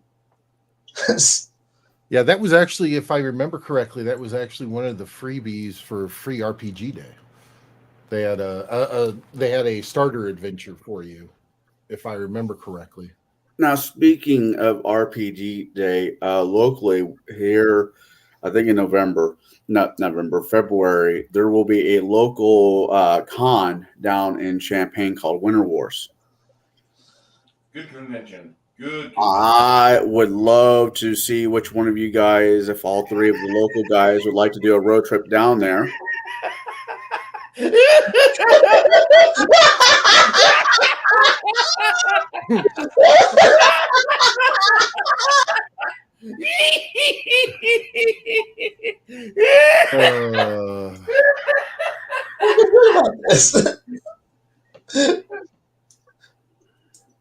Thank you, T-shirt historian. I mean, yeah. Yeah. To see which of the local guys that can get together and go down there and give the cons some support. I mean, this is really what the hobby is about, gaming with people and giving support where it's needed. And I think it'd be a kind of cool road trip. And plus, it's Champaign. So for most of it's like, 45 minutes out, 45-minute drive? Probably Probably an hour and a half. Tell me the weekend so I can actually be free for it. I'll get the date. Hold on, I'm looking it up. Dude, I know you're in love with Champaign for all of the nostalgic reasons. I get it, but there's also a local con in our own town. There is Peoria. Yeah, Peoria Con. It's hour and It 25. exists. Actually, all joking aside, when is that one? I'd have to look it up. My wife actually knows the guy. That'd be kind of cool. I mean, Champaign, yeah, I love Champaign for multiple different reasons. But this Winter Wars, from my understanding, has been going on for a while. And I know a few of the guys are running tables. That used to be the big con back when Bear ran it back in the 90s. Yep. Hey, Bo. Okay, all right, everybody, watch your language. You might have children around. I'll try my best. I'm looking at you, Cigar. What? You don't cuss. That's my job. Oh, I gotta ask, do we want to talk about anything? Is there anything else? Because I wanted to see how we would react about the 1.1, and they finally released it 2 days ago. Everybody else covered it. We had a chance to talk about it. We didn't really cover it because everybody else succinctly took care of that in the last 48 hours. There's over 600 videos about this stupid thing. And then in the last 24 hours, we got the good news that everybody and their sister is happy to jump on somebody else's bandwagon. Hey, we're going to make an open source or SRD. And they're making videos and tweets about it. And then other companies are saying, we're doing our own thing. And there's a bunch of tiny guys like myself and people that are published like David Guile and T-Shirt Historian. They're making their own game systems. They're making their own agreements. So it's not going to hurt the hobby that much. Fragmentation happens. Look at our hobby in 1985. It was already fragmented. right. I working at a shop or volunteering working at a shop. I've talked to my boss a little bit about it, and his standpoint is we are going to ignore it, run games as is, until told not to. I think they'd just be happy to have you fly the flag. Oh, and if you could also throw $7.99 for the DLC every week in the WOTC jar at the shop, and then they could just wire that to WOTC. WotC better start giving me some new warship skins, or they ain't getting my my wargaming bucks. Sorry,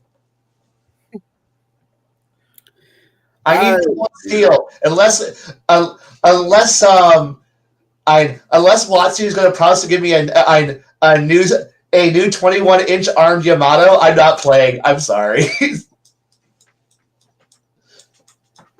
See, I don't like the Yamato. The Yamato is a shitty submarine. It is. It is. It has the world's easiest cheeks to blow up, and I love it. And then worse yet, the Japanese don't even have a damage control group. No. That's why you have the Japanese, which can't do fleet action in World War II. That's why they sucked so much. Once they started getting incoming fire, they often were like, well, for the family, cut each other open. Hey, like I said, I need more targets to shoot. Please give me more overpowered premium ships to sink. I get more credits this way. Thank you. Fair enough. I think everybody, including us, has particularly beaten this horse to glue. I do have one other thing we could rip on, but I don't think you guys want to do that. Okay. No, we're not talking about my dating life. That's a horrible idea. There was this lonely man named Connell. No, actually, Saturday I had a stream, and I ran a game, and we had fun. And then this guy tried riffing on my stream. Oh, yeah. That really is a jewel. That's a jewel that you should put in your crown there, Bruce. Oh, my God. I actually watched the entire video. It would be okay if he would have been sincere, like, I know Bruce, and he's kind of weird, but he does this game where he moves figures on a battle mat. Who the hell does that in 2022? If he would have been sincere about it, I would have been okay. But he's acting like he's never talked to me before. He's like, what the hell? This guy's got hexes and grid squares. This is weird. Your table's a mess. Yeah, of course my table's a mess. My table. Our table is a mess, and we're human dice rollers. Aww. That was literally his complaint? Yeah. Yeah. Wow. Excuse me. Wow.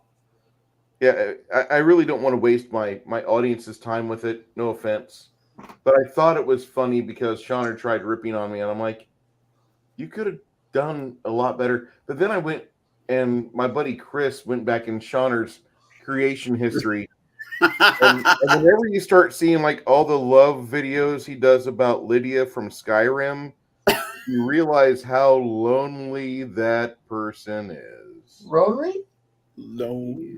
So lonely. So lonely. All right. Anybody else have anything they want to table up here, or we want to get out of here for the night? Call it early. Yeah, we can call early. I mean, well, what else do you want to talk about, Garrett? I don't have anything. I honestly would love to do a review on a review that's a review on us. I don't want to know how bad I actually am in other people's eyes. No, not on Tablebreakers. I'm talking what Bruce was talking about earlier. Oh, I'm sorry. I mean, I know I'm terrible. I just don't need confirmation for it. honestly, I would like to see us as a group sit down, go through, and review other game engines, either on our own channels or as a group. I'd like to expand people's hobby interests. I'd like to expand their libraries, give them more options of things to play, things they may or may not have ever heard of. Not every one of the RPGs out there is going to be an awesome, perfect fit for everyone, but there are some pretty good gems out there. Yeah. Dragon Ball is not one of them. Dear God, no. That game falls apart right audience. about the Namek Saga. Yeah. I had high For the hopes right for audience, that it can one. be fun. I had high hopes for that one because I love the anime. We tried really hard to make that game work. What was that, Jade? You went in with preconceptions. But it was basically made with preconception. What the show is what you're doing. You're a side character to the show. But you're not playing Son Goku. You're not playing Piccolo. You're not playing the main characters. So you went in with the preconception that you were going to be this all-powerful god. You can always play Exalted. Yes. I would like to play Assaulted. I would like to do that more than with the one shot. I enjoyed that game. I enjoyed Todd as a DM. I would like to actually Finn, who we had on Gatekeepers about not this current week, but last week.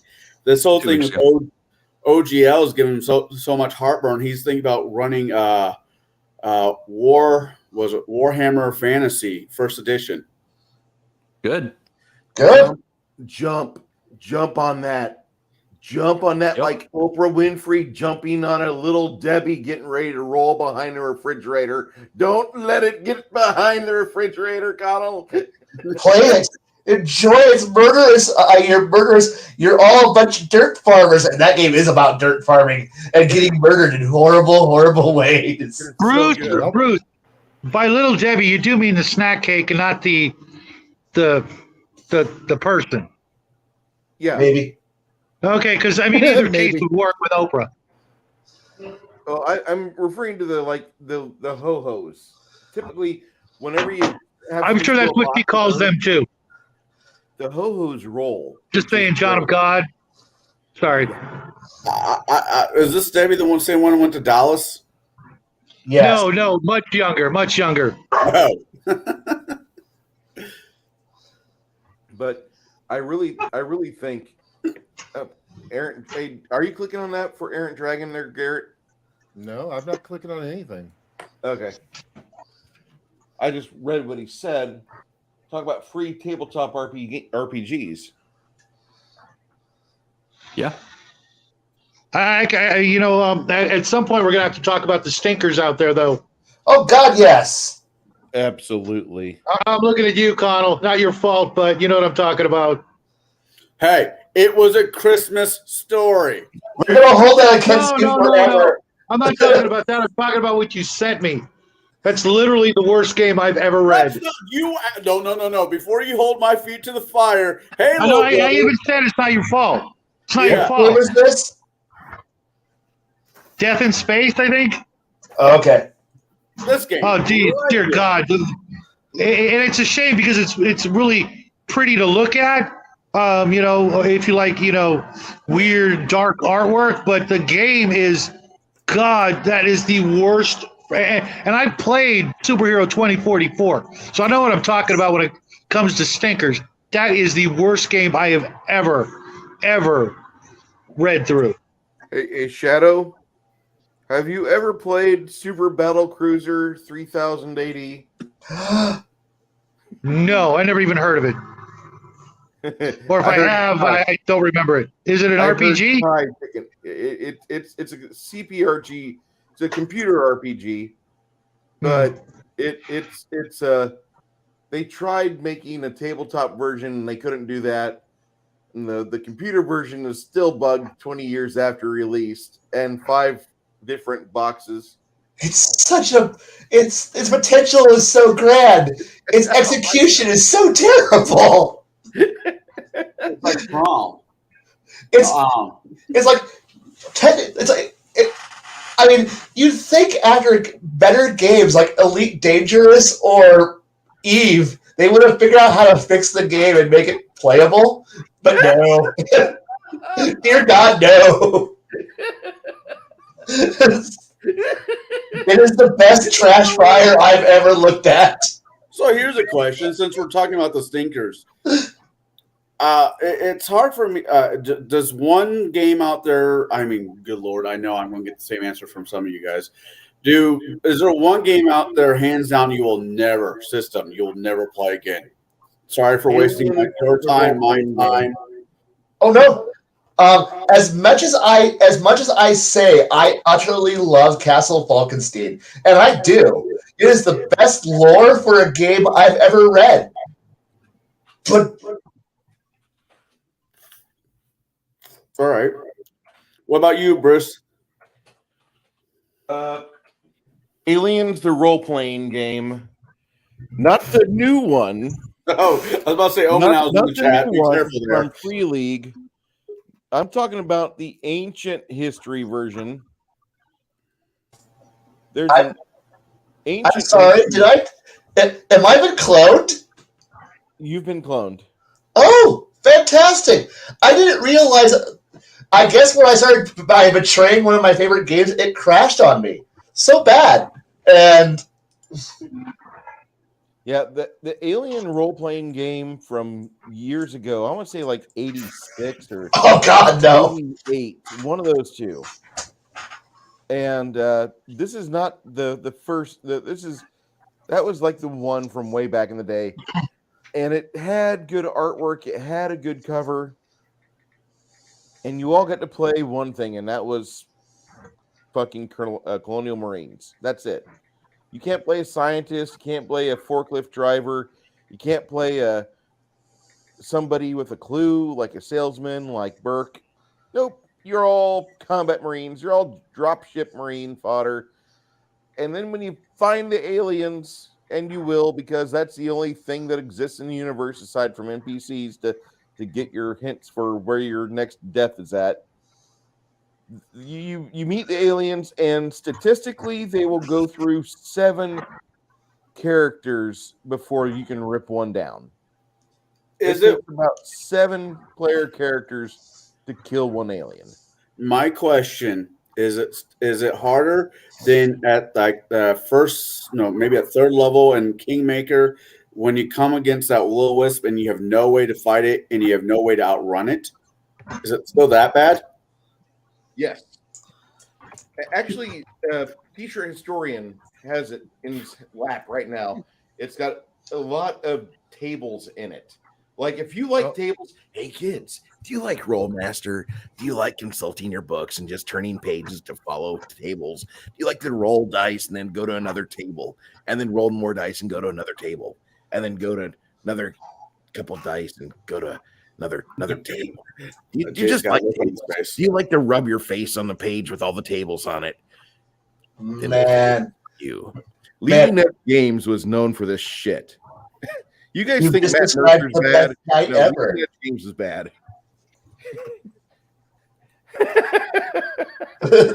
All right. All right. I guess I'll ask Jay next because he had this look of despair, and he had the same look on his face I did when I got married.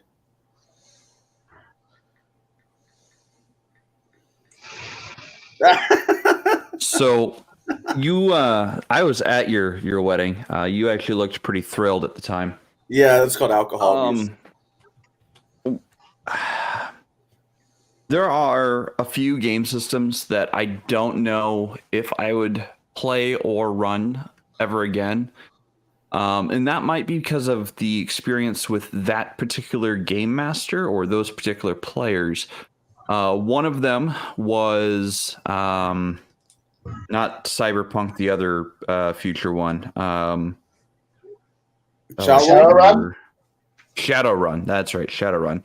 Yeah. Like, I've heard a lot of people say really good things about Shadowrun. I have not had a good experience with Shadowrun yet. I've not had a great experience with Savage Worlds. But the one that I probably will likely never run, the only reason I took the cover off of this and blew the dust off is so I can show it. God, yes, that was trash. That is trash. Green Ronin. Ugh. The best thing. I'm glad I never continued. Yeah, like I only pulled the cover off so I could show it and dusted it off. Unfortunately, I read through it. I didn't care for what I read. I tried playing the video game when it came out, and after setting it down for just one day, I couldn't figure out where the hell I was, what I was supposed to be doing, and what my goal was. And I felt if that's the way the video game play, if that's also how this runs, and after reading it, I'm like, why would I run this? Like 3.0 was better than this. 4.0 would have been better than this. Yes, I said it. Yes, I said it. Oh, yeah. 4.0 would have been better than this. I don't know. Like, maybe I could read through it again and see how I feel now. But when I first read it, like, it was such a steaming pile that I was just like, I'm not going to embarrass myself in front of my friends trying to run this. I'm not going to put my friends through this. Why would I do that? How long have you had that book? Oh, very long time. I'd love to get a copy of that, to be honest. I don't remember that in your Starblade collection. RPG. I don't remember that being in your collection when we lived together all those moons ago. Yeah, there was a reason for that. Oh, was it put in a box somewhere else? Yeah, it was put in a box at the very, very bottom of a moving box. Yeah, I've had this since it first came out. Well, I believe you. I just didn't remember. I don't remember seeing that in your collection of books. Yeah, and that was on purpose. Gotcha. What about you, Baron? What is the? Do you have one? I would have to say, in fourth ed, it was just Fourth ed. It was horrid. Fourth ed had some redeeming points to it, but not enough to save the game. All right. What about? I like what they did with the monsters. I like some of the things what they did with the monsters, with goons or hirelings. I thought that was interesting. All right, Jade, you have something? Yeah. So Flady says someone needs to do a Star Blazers RPG. I'm rewatching the newer updated Star Blazers now, Space Battleship Yamato, and I second that. Yes, I would love to see someone do a Star Blazers role playing game. I think that would be fun. Actually, you could probably run it in Homeworld now that I think about it. Traveler would work. Traveler might work too. Homeworld. Star Wars D6. You could do it in that one too. Yep, Star Wars D6, Index Card RPG. You could probably do it in just about any one of those. But you know what? I challenge you, sir. I challenge you, Flatey.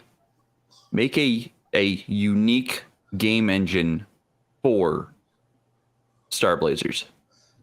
Make that your project this year. I'm going to go get my I'd pay $1 just to see the Yamato done up in the ship done up in traveler spec. That would be a blast.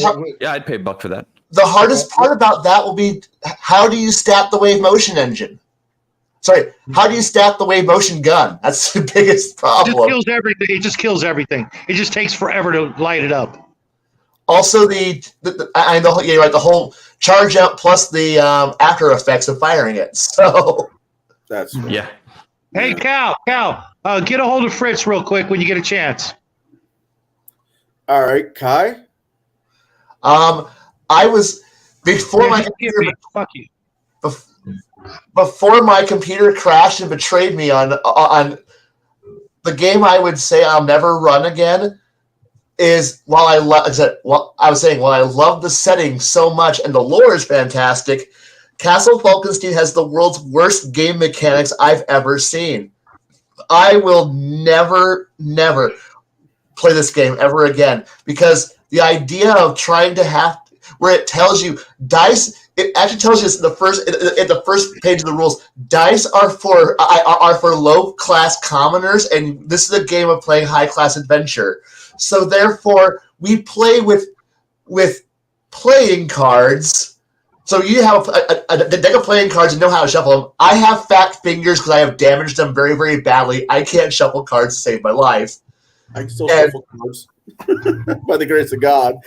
So you need a tarot deck, a deck of playing cards, and if you have to use dice for some reason, you're not to use actual dice. You're supposed to get pencils and then write the numbers on the pencils and then roll pencils across the table. This is the dumbest game engine I've ever seen, and I loot it brazenly for all of its lore and all of its mechanics on how to do things, and I convert them to better game engines because if you want, the game books are fantastic. If you want a slice of what 1880s life in Europe was like, or anywhere in the world was like, this is the best source books you're going to probably find that puts them into easily digestible, entertaining forms. And it's such a good game with the world's worst game engine possible. I mean, other games are just like, this game is trash. Why do we ever want to play this? This is a solid game with terrible rules. It's kind of the only thing. I mean, that is kind of cool. Is just you reach in your pocket and whatever's in your pocket you have to use for your rolling or whatever. That's kind of novel. I can for a beer and pretzel one-shot game that could be kind of cool. Yeah, but the thing is that I wanted because the setting is fantastic because it's an alternate world it's an alternate Europe. Where pretty much it's Europe, but the Rhineland is an inland sea now. So the Rhine Valley is just a giant inland sea that separates France from the Prussian states. Because you're actually playing the game during the rise of Otto Bismarck. But the thing is that you have dragons. This is a world where dragons, fairies, elves, and all that shit actually still exists in the modern day. So you have the mystic elves who've been around forever, and the elves are actually inferior descendants of higher order fairy elves who are even more. The Tuatha De Danann of the Emerald Isles are like one of those shows up and is like, oh shit, the giant 14-foot tall flaming haired god fairy and fairy decided to show up and go, I'm pissed, and the world goes, oh fuck, an actual fairy showed up. And it's a world where the Black Forest is still actually lethal and deadly, where if you're out, it's like you're in the Victorian era, but if something goes wrong, like you're out a little too late and the wild hunt hits you. And, well, you died. Why? The wild hunt I came around. And, you're walking down the street and you bump into somebody. There's a minor chance that might actually be a full-fledged actual dragon. Not like, oh, a little bit. No, this is some like Smaug level creature who's just like going, nah, I decided I want to wear a business suit today. I'm just walking through the business district of London today. where you have dwarven strongholds in the Alps, and the rest of the world is just as fucking magical as this. It's like, I'm going to the Middle East, genies, fucking deal with it. It's like, this is Victorian era fantasy world. That could be really fun. This is amazing. That sounds fucking amazing. Yeah. You bring up the Dark Forest, and it shoots back to every damn story I was told as a kid by my grandma. Yeah. So it's like, the comment of this, like, there might be dragons here. Like, you're in the Industrial Revolution, so you're in the era of the British Navy. The British Navy is singing "Rule Britannia," and you're like going, "Oh crap!" This is before Dreadnought's being built, so Dreadnought is still 10 years off. But you have dark fairies who are sitting here whispering in the Prussian's ear, going, "You should industrialize. You should do some diabolical evil things." And the world is going, "What do you mean dark magic is sitting here and whispering about how to build better infernal war machines, and the Great War might happen a little bit sooner than you thought." But this is also the world where Jules Verne exists and Captain Nemo, so you could actually run into like all the Jules Vernean monstrosities where Tesla actually got his budget. He actually built his lightning cannons. It's a world where the Civil War didn't quite end the way it was because somebody decided to get involved. Shit's going wrong. The world is weird. But you know what? If you want a Winchester because, I have a Winchester, I'm going to fire it really, really fast. Why? Because that might slow down, the fairy creature who's going to tear my head off if I don't shoot faster than God. The Winchester is Sam Dean. Was that? Yeah. Sam you swing around like fucking Terminator. Bullshit. No, it's the dad. Fuck the brothers. It's the dad. Actually, the mom's more scarier. And the thing is, like, this is the kind of adventures you could be running if the game engine wasn't trash. Could you rip out? Could you do with it what I'm doing with Rise of the Rune Lord and 5e? Could you rip out the engine and replace it with a blah engine like 5e, for example? Spoiler warning. Yes, I did this. I have converted almost everything in that book over to Pathfinder 1 because that was the game I ran. There's a reason why I run a very high techno magic. So when you take Iron Kingdoms as a base, as inspiration, mix in some Pathfinder, and then take this rule set, plug it in there, kind of mix it together, and then steal a little bit from Weird Wars Blood on the Rhine to get you some more modern combat stuff in there, so you can get some of the more cooler weapons that do actually mix in there, and you kind of gel it all together, and you get a very don't make me write the rules down in a coherent fashion. But yes. Oh man.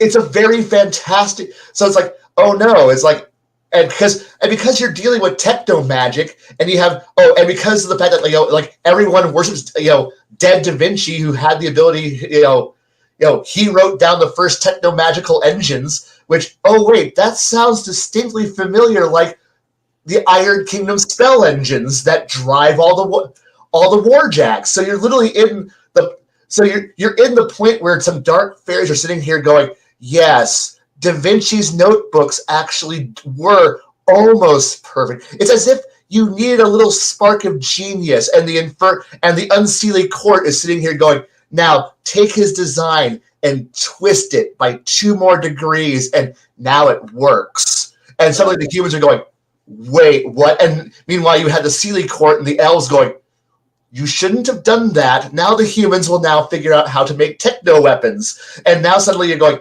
yes, because I really do want to have a reason to put warjacks into my role-playing game. I want to have giant land fortresses, aka tanks. I want airships, which is actually in the main plot line. And suddenly have the Royal Navy going, you mean to rule the seas isn't enough? I need to rule the air as well. And then watch, Britannia go, and Britannia, which has its own fairy court, is sitting here yelling at the queen, because it's Queen Victoria, and she's like, I do rule, and then the elves are like, we were here before you, and we will be here after you, and seeing the British Empire going, you're right, ugh.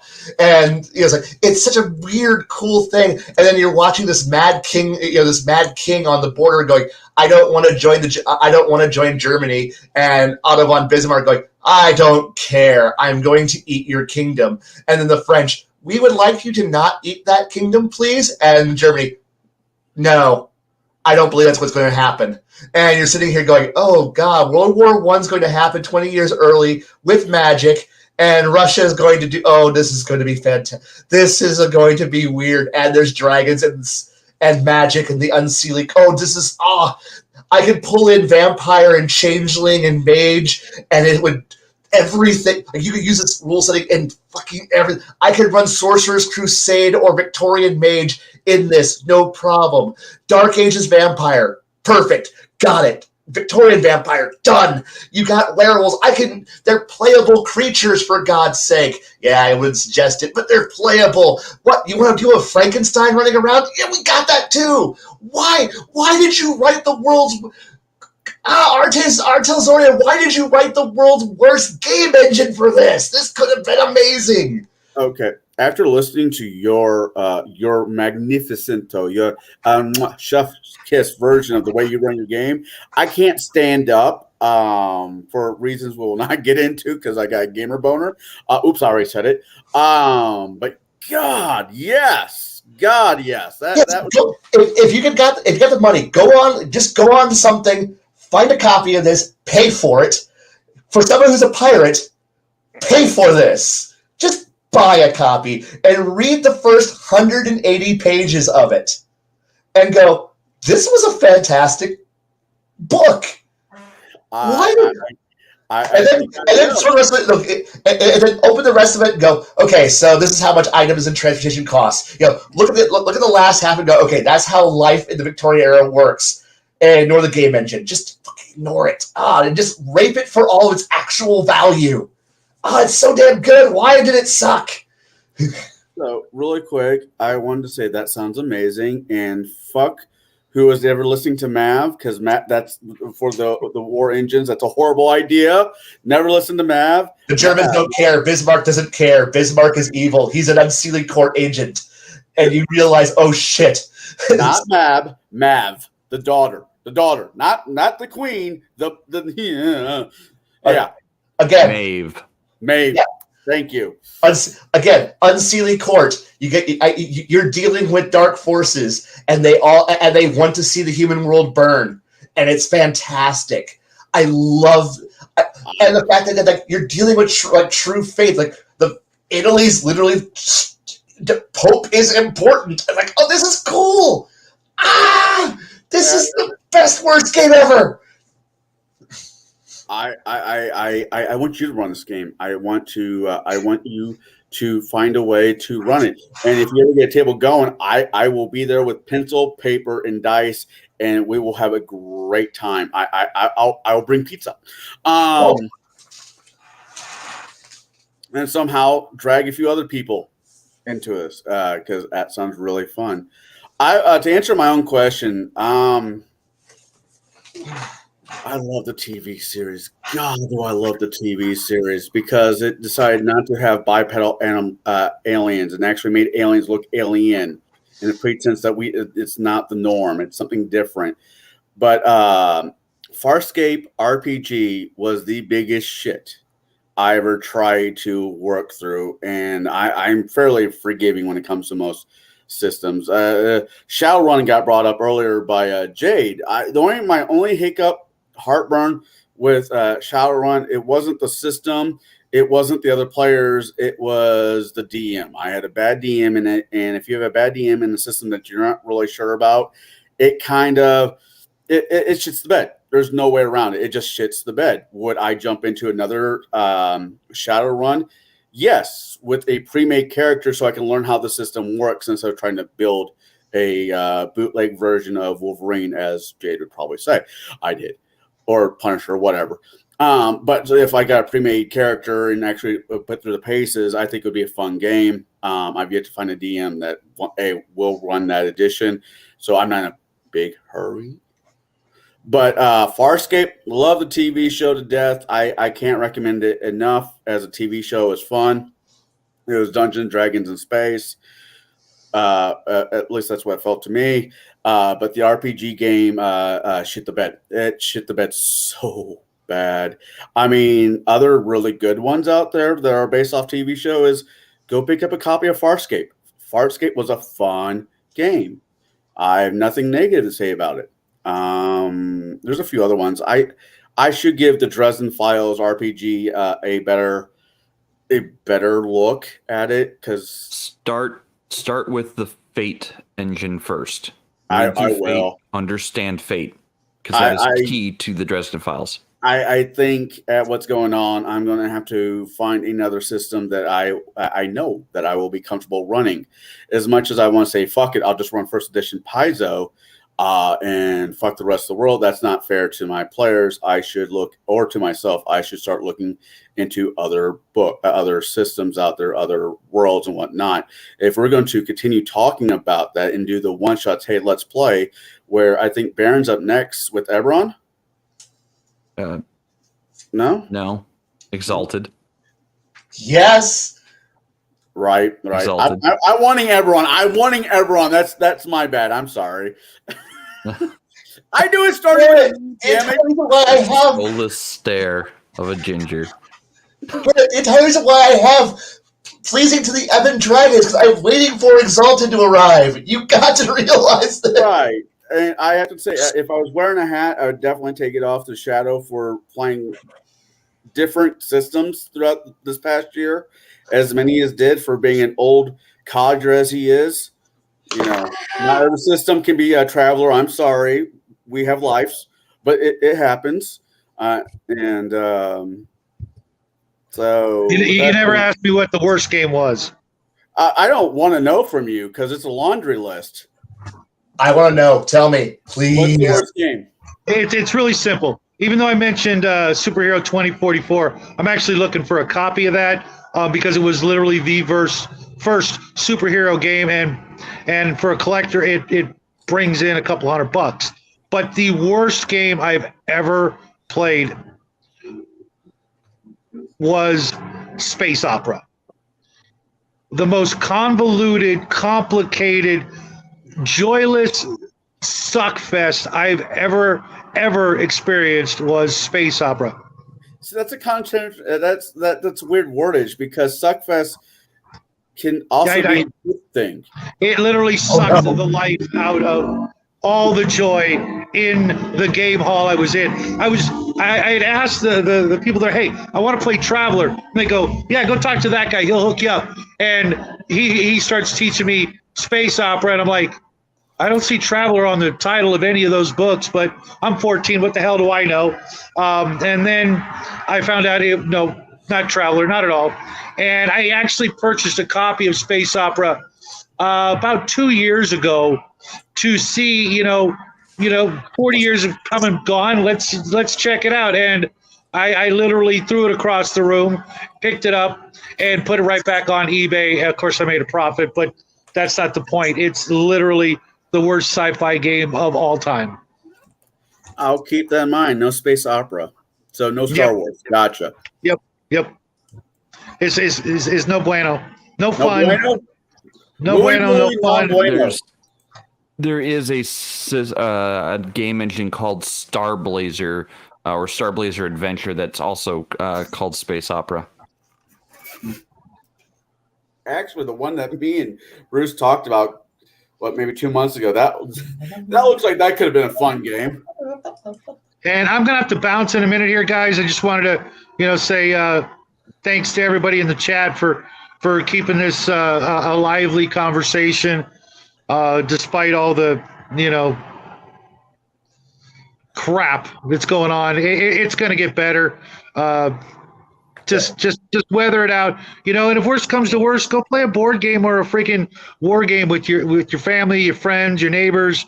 There's hey, better yet, go out, ride a bike and get some fresh air.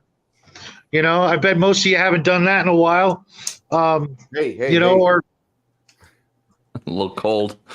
I touch grass every day. Thank you very much. Yeah, put hair on your chest. I don't know. What's a bike? To answer those questions, in the chat.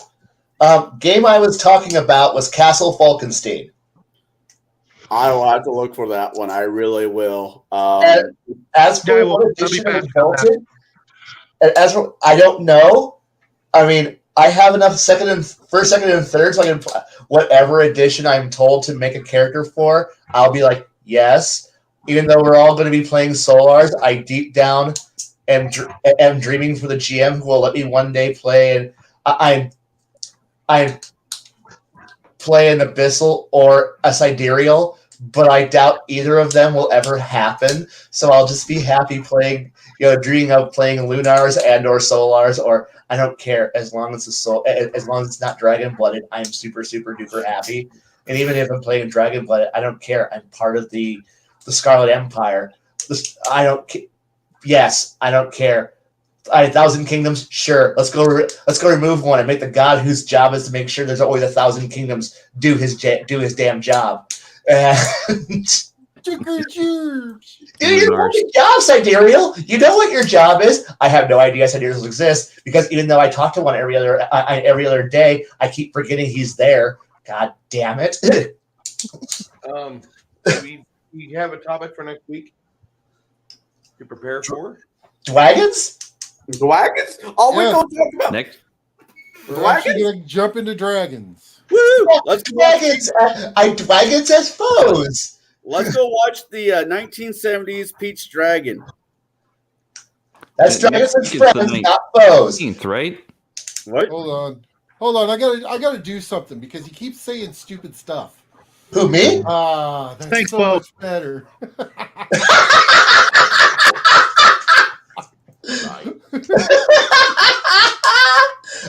Exogens are so cool. That's like the best. That's like the best new thing that's come out in a while. I love the idea of somebody whose entire job is to be from failed reality. I'm from failed timelines, and I want to play one so bad.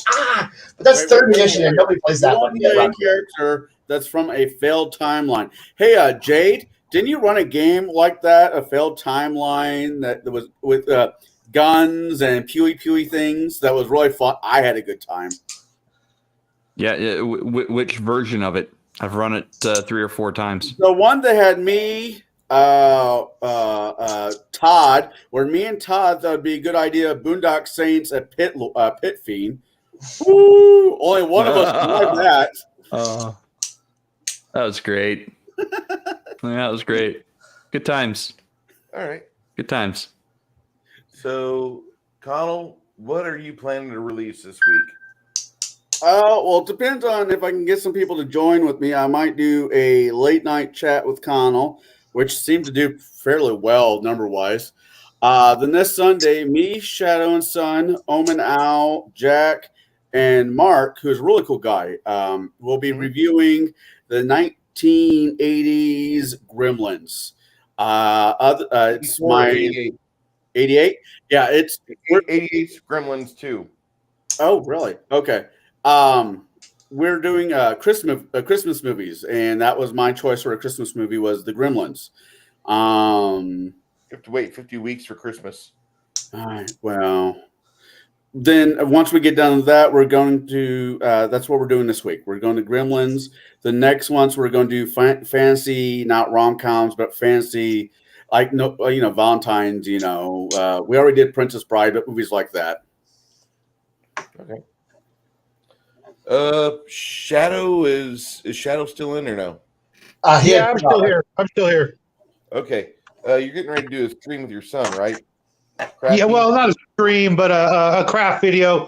Going to show people how to make ironclads and sailing ships for games like Man of War and Galleys and Galleons, and also for those of you who ever run like a high seas adventure and you want to do like some ship to ship tactical, sort of battles, so you don't have to, run the whole thing, with gigantic sailing ship miniatures, which most people can't afford. So we're going to build some of those out of, common household items and some sea monsters, just goofy shit like that. And then, run out the week. Again, we'll be on Connell's show. And next week, we're going to start a whole new week trying to get back on the regular schedule. We had a lot of family and house guests over the holidays, and it really kind of messed up our schedule. But we're getting back to the swing of things, and more father and son shenanigans. Okay. Jade, any new releases that we need to be aware about? New releases, not really. I've been having trouble getting groups together for like one shots and whatnot. I'm putting feelers out there to see what interest level people have, so I can get the one shots going again. If not an actual full blown campaign. Beyond that, I do believe next this coming Wednesday on Gatekeepers, we're gonna have that guy on camera to teach us how to play Exalted. And for anyone who wants to learn what Exalted is and how to play it and the different mechanics and whatnot, we'll be going over that on Wednesday. In preparation also, so that when people see us playing Baron's game next week of Exalted, they'll be able to understand what we're rolling, why we're rolling it, and what we're all doing.